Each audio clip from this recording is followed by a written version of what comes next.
Hello, America. This is Call of Duty Goddess. Today is February 20th, 2017.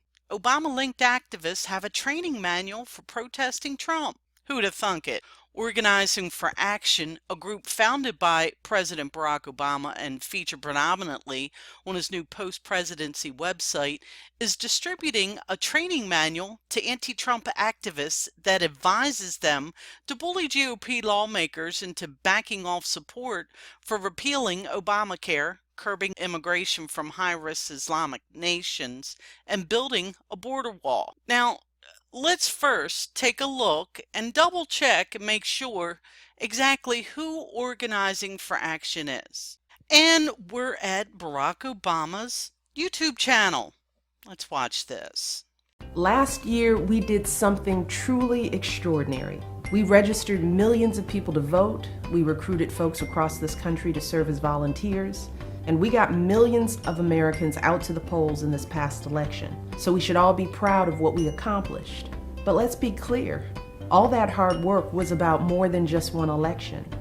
So if we want to finish what we started and truly make that change we believe in, we can't stop now.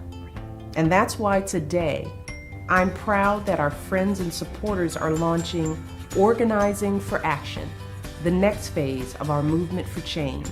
Supporters like you will be the heart of this organization, because for the past 6 years, you've done something so much bigger than elect a president. You've given ordinary people a place in our democratic process again. The relationships you made, the tools you've built, and the lessons you've learned have already begun to change our politics. Now, I'm gonna stop it right there because what she said was very interesting. What you have done is already beginning to change our politics. And this was from when? 2013? Well, yes, it certainly was. And here is a perfect example of how Organizing for America definitely changed the politics in America for Barack Hussein. This was from September 22nd, 2012, and it's an example of voter registration fraud. So now that we know basically who Organizing for Action represents, let's see what they're up to. It says in this article here they have Facebook post calling for activists to mobilize against Republicans from now until February 26, when representatives are going to be in their home districts. The protesters disrupted town halls earlier this month, including the one held in Utah by House Oversight Committee Chairman Jason Chaffetz, who was confronted by hundreds of angry demonstrators claiming to be his constituents. The manual, published with OFA partner Indivisible, advises protesters to go into halls quietly so as not to raise alarms and grab seats at the front of the room, but don't all sit together, rather spread out in pairs to make it seem like the whole room opposes the Republican host position. This will help reinforce the impression of a broad consensus.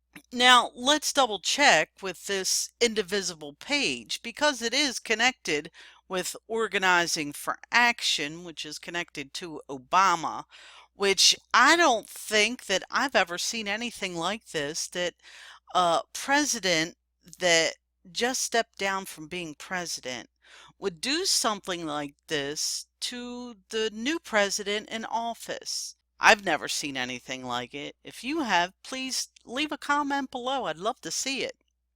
Anyway, it says on this Indivisible website, a practical guide for resisting the Trump agenda. Former congressional staffers reveal best practices for making Congress listen. You can download the guide or take action locally. Practical guide for resisting the Trump agenda. Well, a note from the team: Donald Trump is the biggest popular vote loser in history to ever call himself president-elect. In spite of the fact that he has no mandate, he will attempt to use his congressional majority to reshape America in his own racist, authoritarian, and corrupt image. If progressives are going to stop this, we must stand indivisibly opposed to Trump and the members of Congress who would do his bidding. Now, to me, this is shocking for a past American president that just stepped down to speak of the president that took his place in this manner. This is unprecedented, in my opinion, in American politics. But at the same time, I kind of get a good feeling inside because they are scared to death of the Tea Party. We know this because we've seen it before. The authors of this guide are former congressional staffers who witnessed the rise of the Tea Party. We saw these activists take on a popular president with a mandate for change and a supermajority in Congress.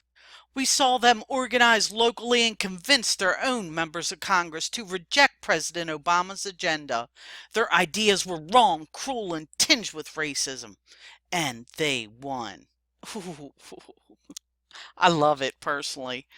I guess making those signs all those times and dragging my kids to DC paid off. And I thought they ignored me. Look at this. Note to immigrants and non-citizens.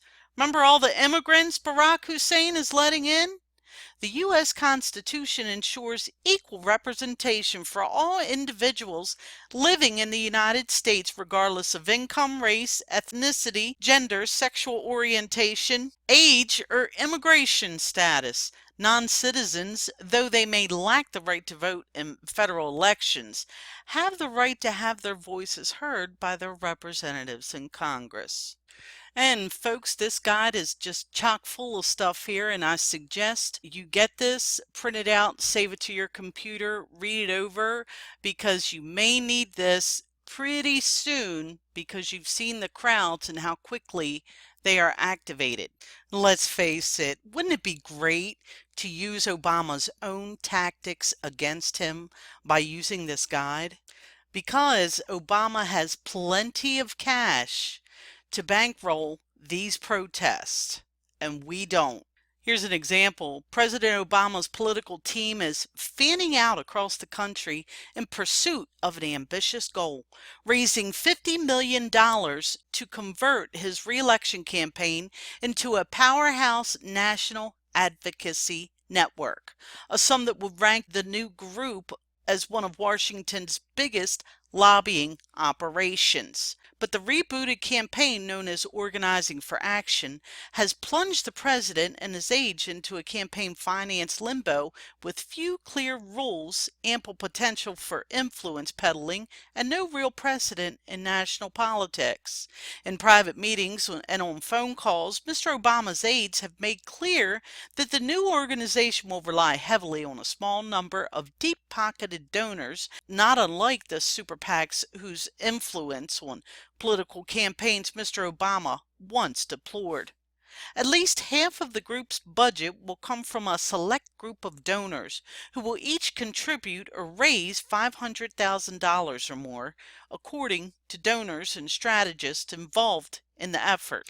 Unlike a presidential campaign, Organizing for Action has been set up as a tax-exempt social welfare group.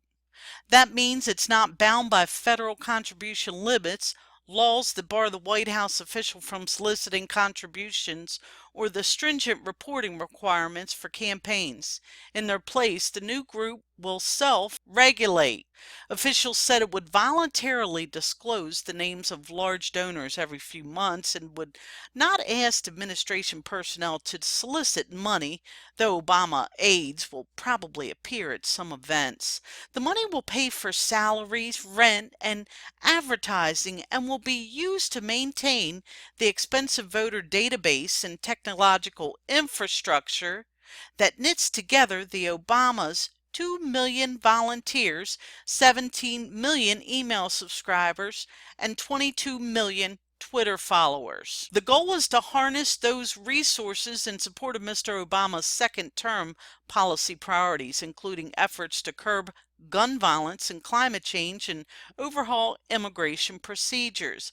Those efforts began Friday when thousands of Obama supporters were deployed through more than 80 congressional districts around the country to rally outside lawmakers' offices, hold vigils, and bombard Congress with emails and phone calls urging members to support stricter background checks for gun buyers. Listen to this, but those contributions will also translate into access. According to donors courted by the president's aides, next month, Organizing for Action will hold a Founders Summit at a hotel near the White House, where donors paying $50,000 each will mingle with Obama's former campaign manager.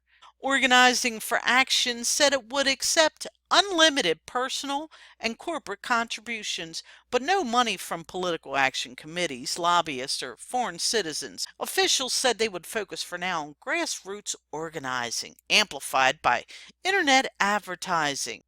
Well, in looking at this, I think we need to focus on grassroots organizing and calling our senators and congresspeople repeatedly and bugging the daylights out of them, bugging them on Twitter, Facebook, any way you can bug them to tell them what Obama is up to with this stinking group, because this should not be allowed. Besides the fact that it looks nasty, president doing this to a new president in office. It's outrageous. Something has to be done about this. So I'll leave all the links below. This is Call of Duty Goddess signing off, and as always, I've got your six.